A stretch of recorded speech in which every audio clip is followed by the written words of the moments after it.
Let me tell you this. Being a victim and being a victor are both hard. Choose your hard.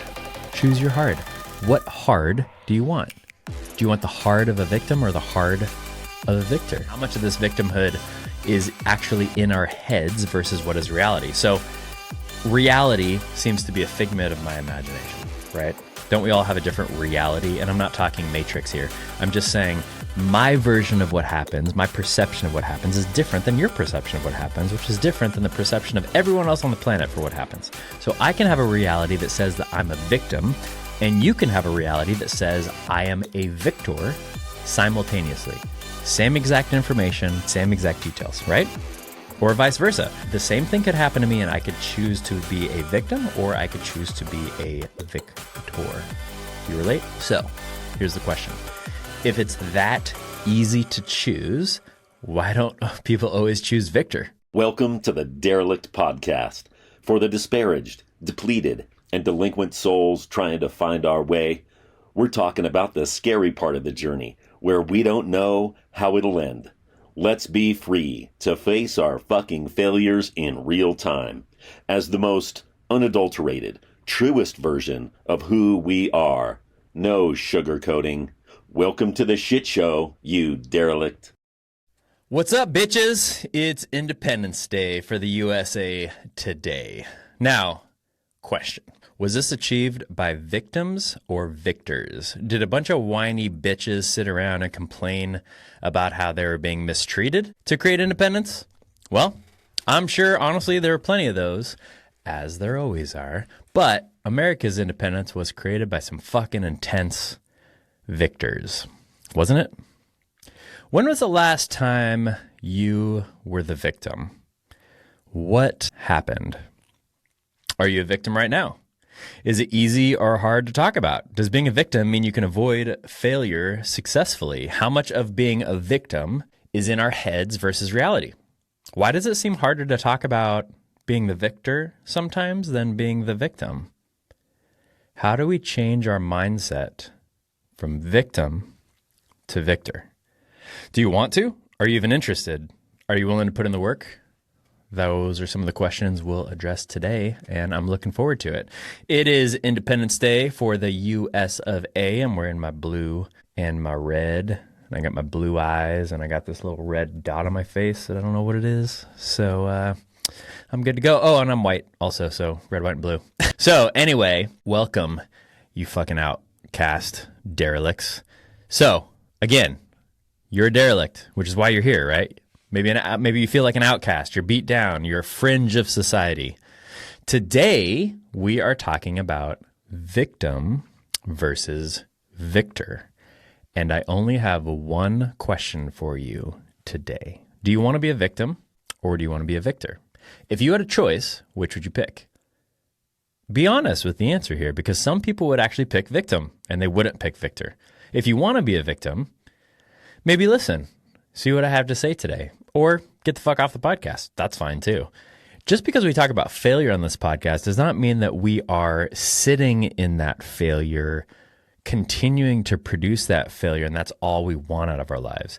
No, the idea behind the failure of this podcast is being able to sit in it, sit in the failure, sit in the grief, sit in the discomfort, the dis-ease of what that's like. So we're not looking for victims here, but please stay. Watch all of us derelicts become victors together. Maybe then, honestly, you'll want to join us. Maybe you'll want to join the club. Maybe that'll be a good experience for you. I don't know. So, as always, we almost always start this show with a failure. Now, I haven't done this much in the past, but maybe we should talk about what a failure actually means. There's a reason why I didn't put the word failure anywhere in the title of this podcast when I started it a while back. And that's because I believe there are two basic types of failures. Ones that make you quit and ones that make you try again. I shouldn't say make you. Ones that you decide to quit with, ones that you decide to try again. So which one do you want to be known for? I've had a lot of people honestly commend me for starting and continuing this podcast. Why? I mean, I think the main reason is that it takes some guts, honestly. I don't know what the fuck I'm doing. You guys know that. We've talked about that several times on here. And honestly, it's just like a lot of things in life. Most of us just aren't willing to take a risk if we don't have to. I've only met a few people in my life that love taking risks, or at least they say they do. And honestly, I don't really think any of them do love it. I think that they might be addicted to it, but are love and addiction the same thing? Absolutely not. But they can get confused at times. In fact, they get confused so much. Please listen in soon, because we're actually going to do an entire episode about love and addiction. Stay tuned. So, back to my question. How have I failed lately at being a victim? Or said another way, how have I been a victim lately? Let me count the ways. So, I'll start that by saying, let me ask you a question. Do you end up being the victim more in your life or as it relates to others? And here's what I mean. Most of the time, if it's something I can control myself, it's some action I can take, I just go and do it, hence the podcast. But if it's something I can't control, say a person's emotions, a partnership with somebody, I easily can play the victim. That is definitely something that I've done in the past. And there are a few relationships in my life where this shows up pretty consistently. When someone is mistreating me and the only recourse I feel that I have is to work on myself, it's sometimes easy for me to fall into victimhood. You want to know why? Because sometimes, believe it or not, I don't want to work on myself. I just don't. I'm like, it's easier for me just to say, fuck you guys, it's your fault, than to actually look internally and have to do something with myself. Oh my God. Yeah, I know that that's one way that I definitely fall into victimhood. Oh my God. Can you believe she did that? Fuck. Why is he being such an asshole to me? You relate at all? You know, lately I feel like I've been playing a lot of victim cards to myself, specifically about money.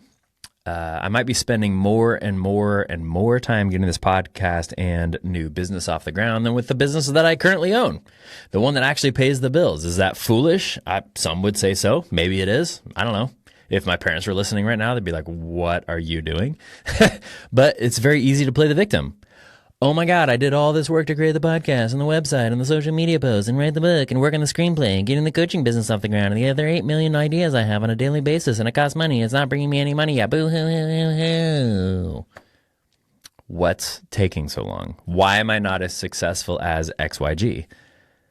They only started a few months before me. Why don't I have as many followers as ABC? They've only been doing it for 25 goddamn years. I have no idea why they would have more followers than me, who started the podcast just a few months ago. Now, before we go any further, I just want to be really clear about something. There are true victims to horrendous events. In fact, some of those are happening in our world right now. But I know for myself, in a very blessed and graced state where, thank God, I don't find myself in the middle of war or another really serious issue. My issues are pale in comparison. What I find, at least throughout my life, is that most of my victimhood is in my own mind. Do you relate to that? Is that true for you also? Do you have more victimhood outside of your mind, or do you have more in your mind? All right. So I guess maybe the first elephant in the room that we should discuss is, do victims even exist? If victimhood is mainly in my own mind, are there even any victims? And I think most people would say, well, no shit, Josh, and just move on. But let's explore this for a second. Does victimhood only show up in your mind, or are there true victims? And what is a true victim? Before I go there, though, let's be really, really clear about something. Bad shit happens. In fact, really bad shit happens. In fact, really bad shit is happening all over the world right now. And it happens all the fucking time. And people are true victims of bad shit. That is undeniable. That being said, think of a time when you were a victim. Were you physically harmed? Did someone talk shit about you? Were you fired for no cause? Were you dumped? Did you have to get food stamps? Were you raised by shitty parents or neglectful ones or non-existent ones? Did someone break their promises to you? What happened? So think of a time, just pause with me for a second and just think of a time when you were the true victim of something. Something actually occurred. Okay, one of those examples, think of it now. All right, you got it? Now, here's what I'd ask you to do. Ask yourself this question. Were you 100% the victim in this situation? Did you do anything to deserve the consequences that you received?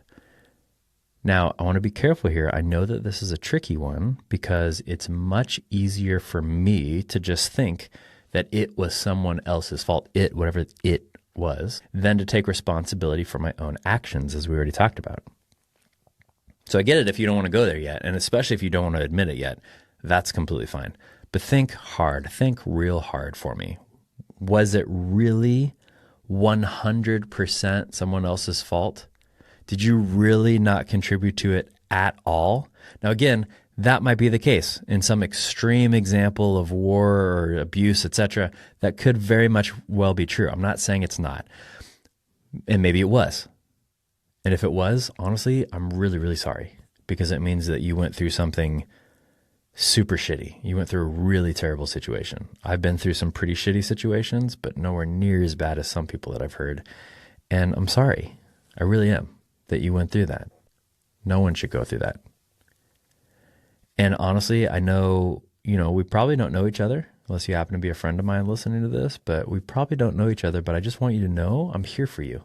I really am. Seriously, please, if you need to chat with somebody, go in the show notes right now. There's a link. You can click my email. I will send you my cell phone number and we can chat. I'm not bullshitting you. I am here for you. This is part of the reason I started this podcast, this business, and everything else. I don't mind giving you my number and chatting, and I want to talk to you because that's why I'm here. That's why I'm on this planet. All right, laying it on pretty thick. But please, please, please, please reach out. I'm not hiding. I'm here. Seriously, take me up on it, okay? All right, so I'm going to give you a moment to do that. And in the meantime, we're going to take a quick break. Hey there. Josh Abandonato with the Derelict Podcast here. I'm wondering, do you ever have any issues that, I don't know, maybe you could control, but you just don't feel like it? Putting on a couple extra pounds, not going to bed on time, not drinking enough water, drinking too much coffee, not paying attention to your diet, never going for a walk, not exercising, or just letting yourself get into a mental hizzy all day long? Here's the good news. It's not your fault. Nothing is ever your fault.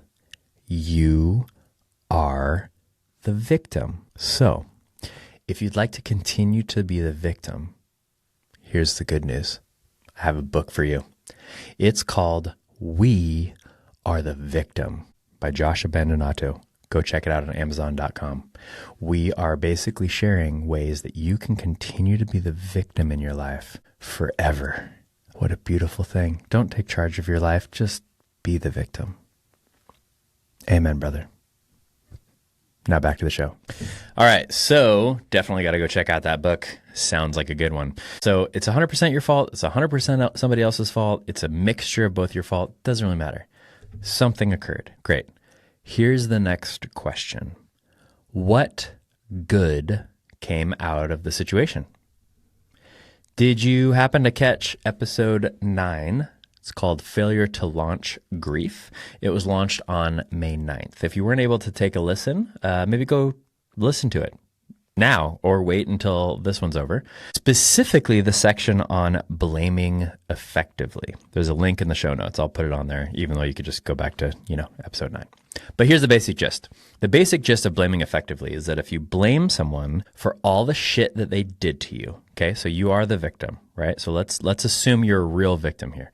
The basic gist is that if you blame someone for all the shit they did to you, it's only fair to blame them for all the amazing lessons they've taught you, okay? I'll repeat that again. If you are going to blame someone for all the shit they did to you, it's only fair if you blame them for all of the amazing lessons that they taught you. I'll put a very short video in the show notes. Go check it out right now. Tony Robbins is who I originally learned this from. It's a really quick 2-minute video, I think, of him explaining this that I think is great.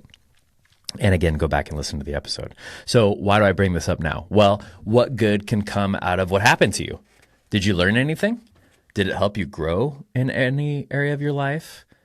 I've found that the times I ask these questions effectively or honestly, and I'm really open to what the answer is, I start to transform from victim to victor. Instead of letting my fate or my destiny decide things for me, what do I decide? Well, I decided to determine my own fate from woe is me to woe is me. That was a good dad joke. So how do you want to live your life? Do you want to stay the victim or do you want to become the victor? Do you want other people to run your life for you or do you want to take charge and do it yourself? So let's go back to our original question. How much of this victimhood is actually in our heads versus what is reality? Reality seems to be a figment of my imagination, right? Don't we all have a different reality? And I'm not talking Matrix here. I'm just saying my version of what happens, my perception of what happens is different than your perception of what happens, which is different than the perception of everyone else on the planet for what happens. So I can have a reality that says that I'm a victim, and you can have a reality that says I am a victor simultaneously. Same exact information, same exact details, right? Or vice versa. The same thing could happen to me and I could choose to be a victim or I could choose to be a victor. Do you relate? So here's the question.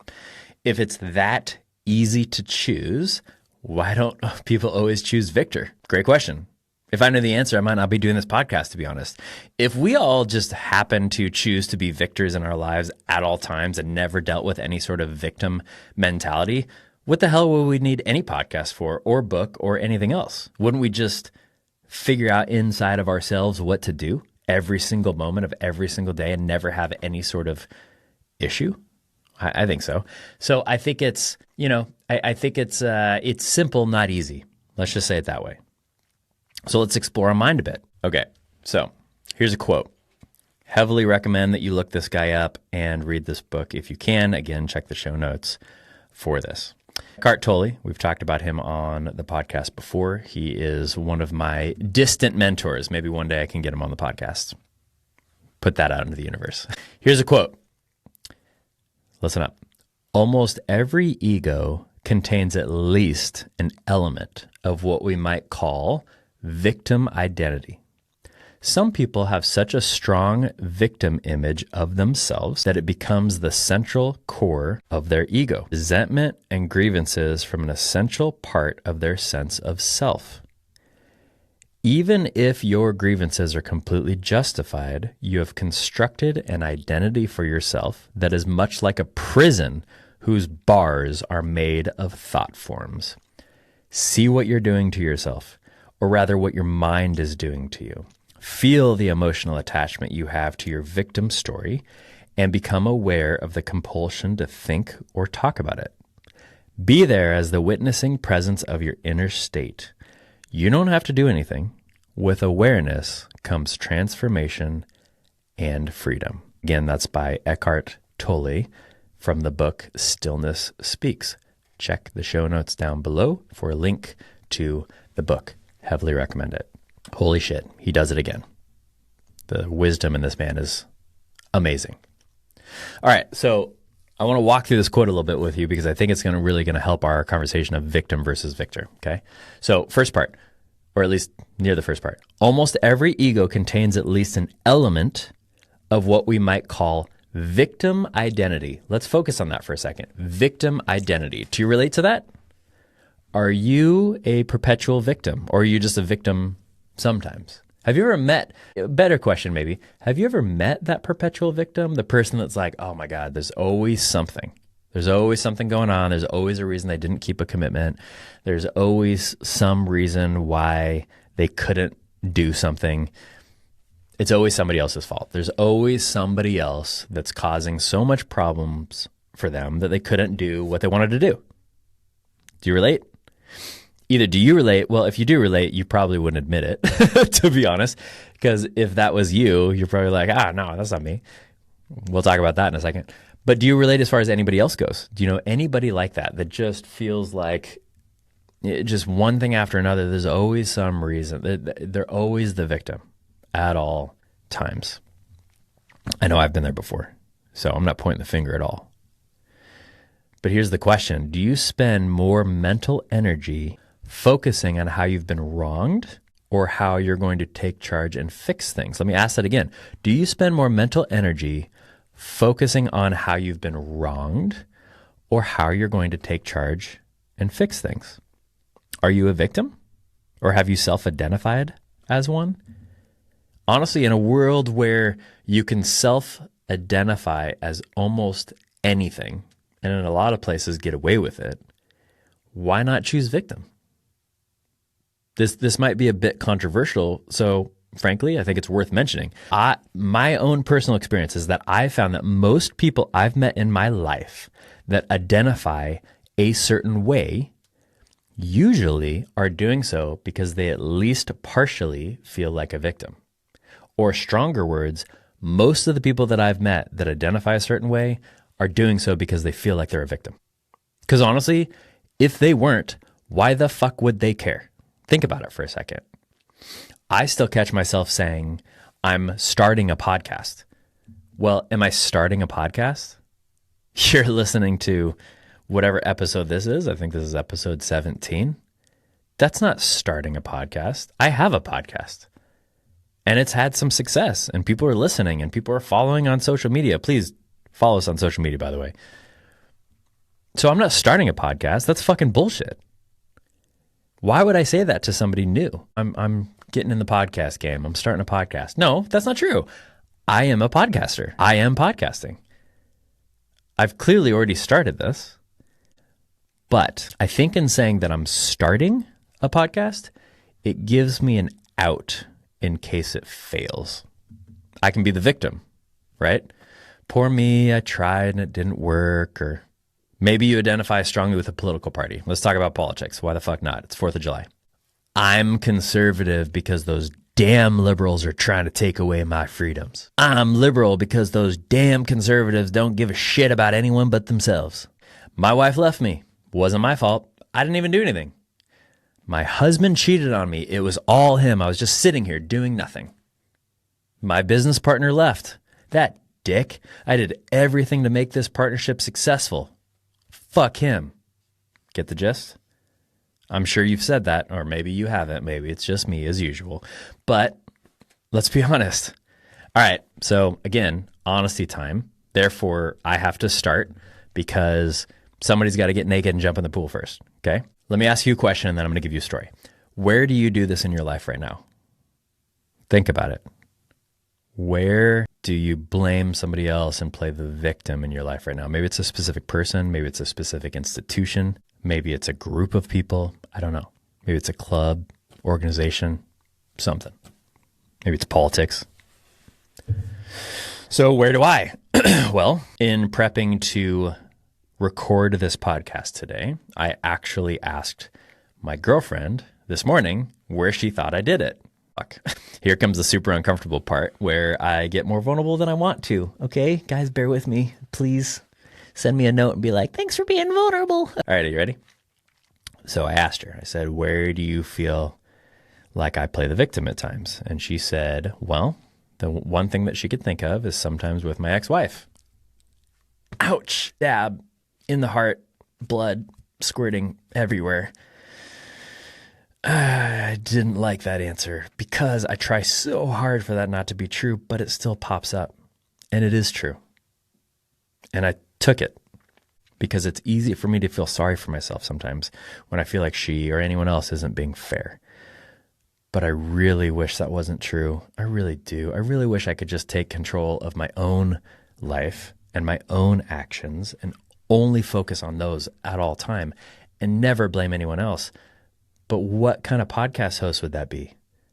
I'm not going to be the podcast host like all the other ones, the 5 million success podcast hosts that just talk about how great they are, or they talk about their failures once they've had success. If that's what you're looking for, go on your podcast platform right now and type in success, and you'll have 5 million other options. Good luck out there. Good luck trying to be honest by doing that. And that is not that is not like a guilt trip type of thing. I mean it. Good fucking luck. Go do it. I haven't been able to do it. It's why I started the podcast. So here's another choice. How about you thank the person that did that awful thing to you? Again, let's be clear here. Not for the act. You are not thanking them for the shitty thing they did to you if they did a shitty thing to you. We're not thanking them for the act, for the shitty thing they did, but we're thanking them for what you learned. Do you think there's ever an opportunity where somebody does something shitty to you and you don't have the opportunity to learn from that? You know, I didn't write this in my outline when I was thinking about what I wanted to talk about today, but I remember it was either high school or college, I read Night, or maybe it was Day. I think it was a trilogy by Elie Wiesel, who was a concentration camp survivor. And man, when somebody goes through some really tragic shit like that guy's can pull the victim card all day long as far as I'm concerned, because he had a really rough time in his life. And what did he choose to do with that? He chose to write about it and inspire millions of people through his books. Incredible. Incredible. And he never, at least from what I recall, he didn't live as a victim, but he took that as an opportunity to learn lessons and then share them with others. Amazing. I'll put those books in the resources and maybe a couple more that I can think of. So let's take him as an example. How about we all thank the person that did that awful thing to us? So go back to whatever you thought of, that awful thing where you're a victim, etc. I don't mean going to them and thanking them personally, because that might be too difficult to do. Also, you don't want to thank them for the act, especially if there's abuse or something else involved. But could you be grateful for something that you've learned from it? Could you use it as an opportunity to actually take control and to use that as a learning for yourself and for others? That's what I'm trying to do with this podcast. I've had a lot of failures and a lot of learnings from them. And guess what? I come on here and record, even when I don't want to, because I'm really hoping that it touches you when you're listening to it. And you know what? Guess what? So back to my story. Again, here's the really vulnerable part. So if you know my ex-wife, here's your chance. Okay? I've learned more about myself and grown more into the man I am today by what my ex-wife has done, by her actions, than probably anyone else on the planet, even more than my kids. I just said that publicly. And it's true. So if I have to blame her for the things that I perceive as shitty that she did to me, I also have to blame her for all the good stuff. I don't have to. I choose to. Took me a long time to get there with her and with other people, especially people that have pissed me off. I can get pissed off. But man, what a different sort of life. What a different life to say, I'm not going to just sit here in this victimhood. I'm not going to just sit here and focus on all the shit that this person did to me. I'm actually going to focus on the good that I'm learning from it. Whew. Wow. So again, I don't have to blame the person, or said another way, I don't have to thank them for the shit they did, but I get the opportunity to blame them for the good things that I learned from it. Frankly, because it's a much better way to live. I mean, which way do you want to live? Do you want to live in the sense of you're the victim and you have no control over your life, and everything that somebody says or does or whatever, you just cower away from? and it's hard for you? Or do you want to learn some lessons? Be grateful. Be thankful. Be so willing to admit, wow, it's amazing that this happened, because honestly, if this didn't happen, I probably wouldn't have learned X. Or here's the other option. You ready? Live an angry and resentful life full of grievances. That's one other way to do it. So we'll talk about that in a second, but first, a word from our fake sponsors. This episode of the Derelict Podcast is sponsored by Anger Management, an old movie. No, this episode of the Derelict Podcast is sponsored by the movie Anger Management. While it may be 10, 15, 20, or who knows how old it is, it still has Adam Sandler and Jack Nicholson. And it's a great way to show that anger actually does pay off in the end. Anger Management, giving you a reason to be angry. And now back to the show. So, what I said real quick before the break is that if I'm not grateful, I can get angry, resentful, and full of grievances. That's the other way that we can live our lives. So let's go back to the quote. Again, Tolle says, resentment and grievances form an essential part of their sense of self. So the victim's sense of self. Amen, brother. If I'm living as a victim, guess what? I'm resentful and grievous as shit. Fuck you, bitch. Fuck you, dick. This is your fault, and I'm going to tell everyone about it. Do you relate? If you've ever gossiped, you relate. If you've ever talked about anybody else behind their back, you relate in this way. Obviously not saying like, oh my gosh, Josh, I've been on Donato. He's such an amazing person. That's not it. I mean a negative way. If you've ever had a bad thought about someone that did you wrong, quote unquote, whether they did or not, you relate. If you're perfect, send me an email fully describing your narcissism. In fact, I'd love to hear about it so much that I want to bring you on the podcast and hear all about your narcissism, because it's going to be fucking hilarious and we all want to hear it.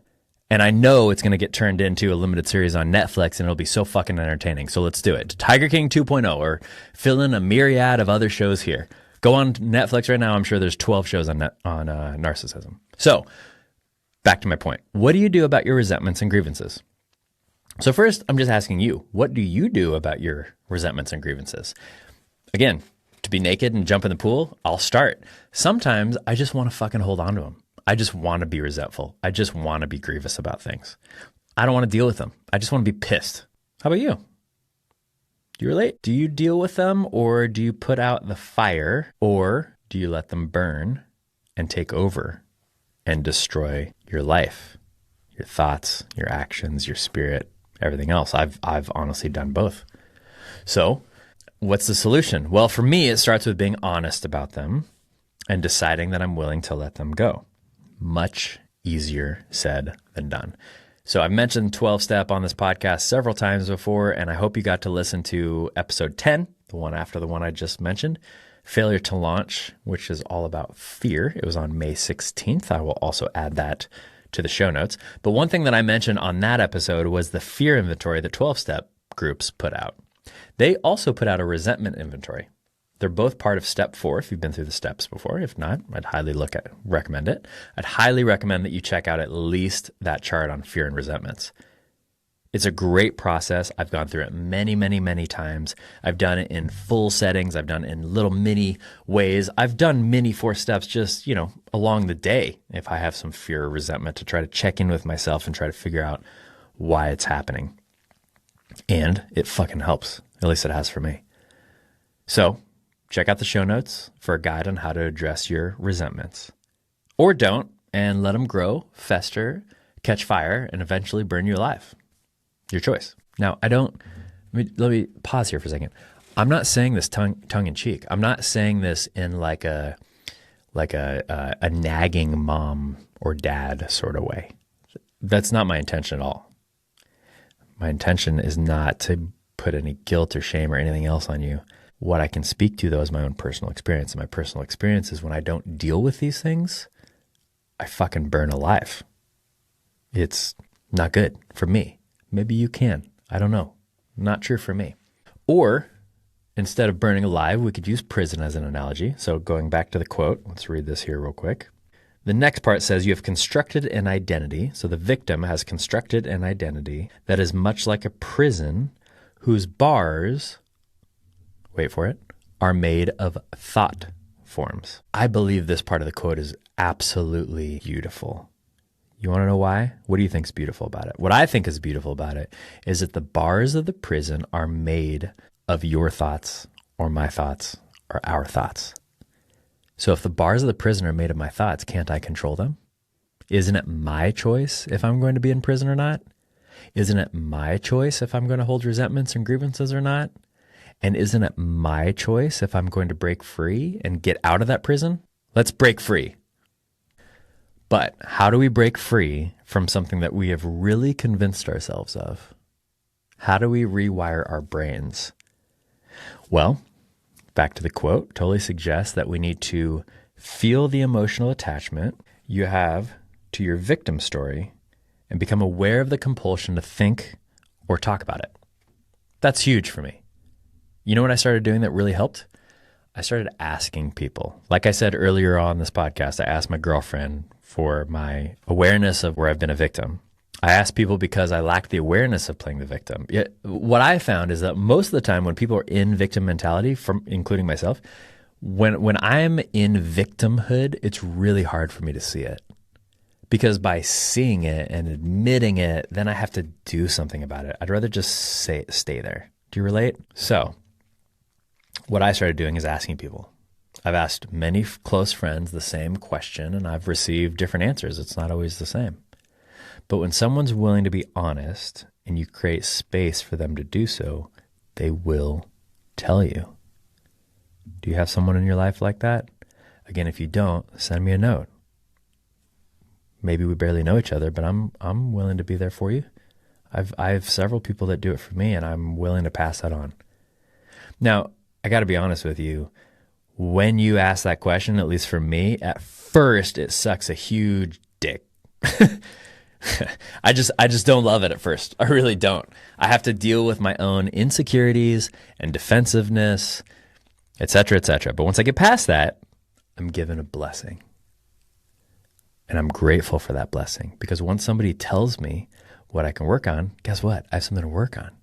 I'm given a chance to change things for the better. I'm given a chance to take charge of my life. I'm given a chance to be the victor instead of the victim. What a huge blessing. What a huge blessing.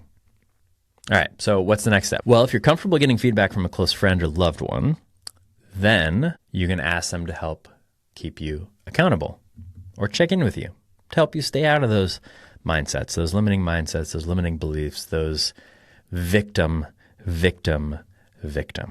When I start talking like a victim, will you kindly and gently remind me that that's what I'm doing? Please, will you be brave enough to encourage me in my true identity as a victor, not a victim, a victor. That's what I want to be.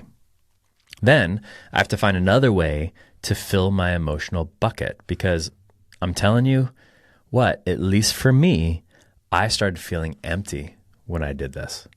I found I was getting hit from being the victim and didn't know where to go for that hit afterwards. And I mean a hit like a drug hit, like an addictive hit. Because as a victim, let me tell you this. Being a victim and being a victor are both hard. Choose your hard. Choose your hard.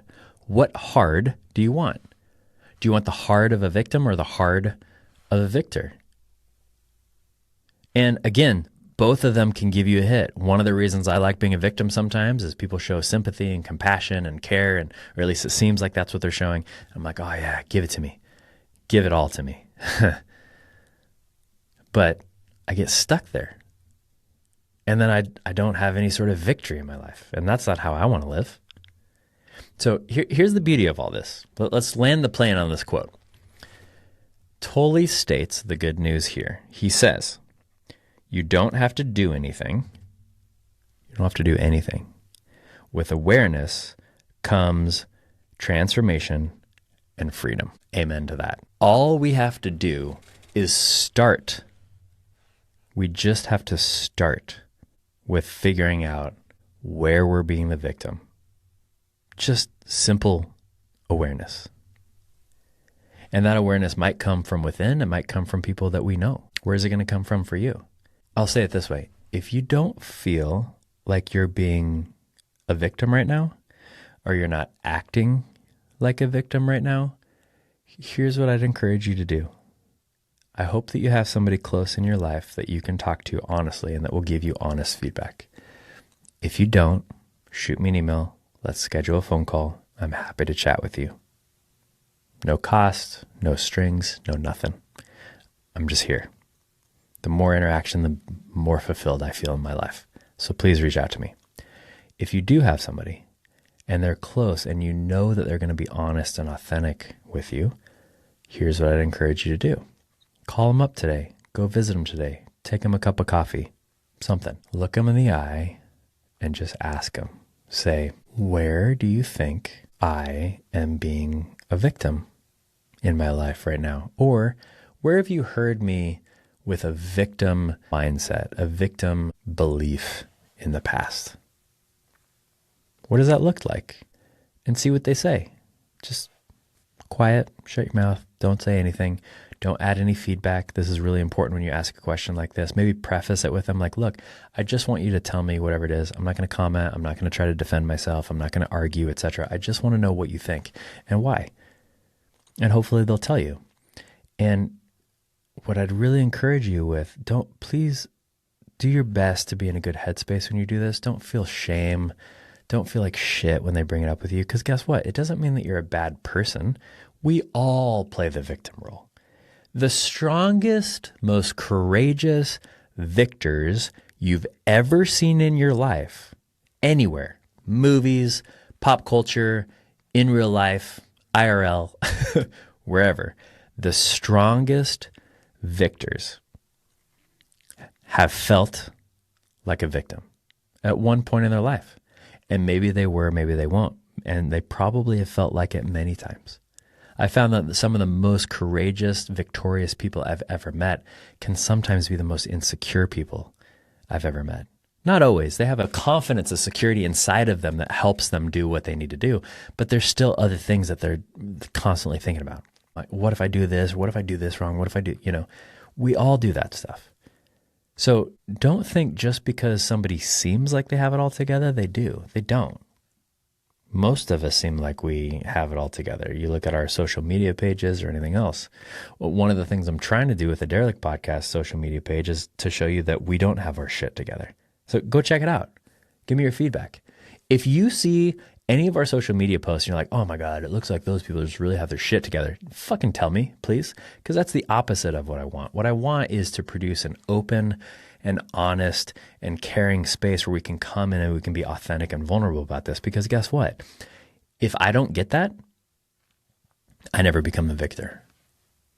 I will sit in my victim mentality as long as I can possibly think to do so. So let's talk about this. Today, we are talking about the victim mentality versus the victor mentality. I hope what you got from this episode was where to start. It's the awareness. It is, am I a victim? Are there victims? Am I a victim? What is the awareness of my victimhood? How do I find out the awareness of my victimhood? And just through that awareness alone comes transformation and freedom.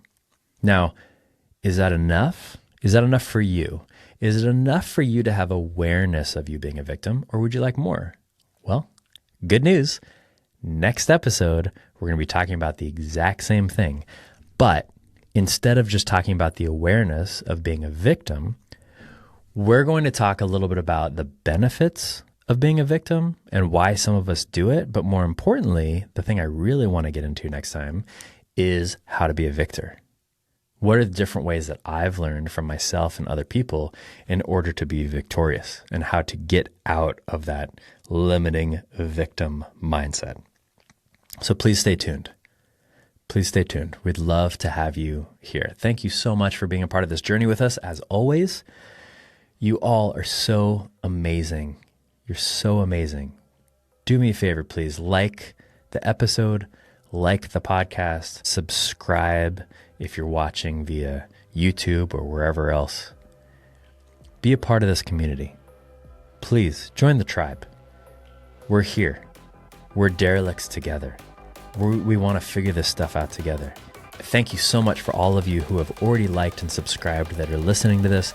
So grateful to have more people connecting. So grateful to hear from more of you. Like, subscribe. Let's be derelicts together. Encourage you. Be honest about your victimhood today. Go talk to somebody about it. Shoot me an email. We're here for you. All right. Well, stay tuned for next week. We're going to touch on this topic even more. Until then, see you later, you derelict.